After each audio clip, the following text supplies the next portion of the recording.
Hello, your multi-context. Write anything. Generate the designs here. Align it into the center.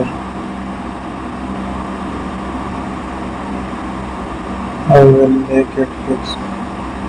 So change the color there.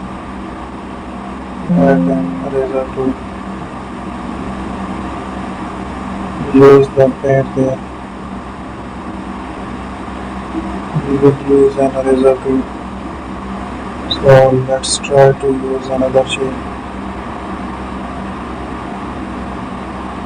It's a structure here. Add a paint again.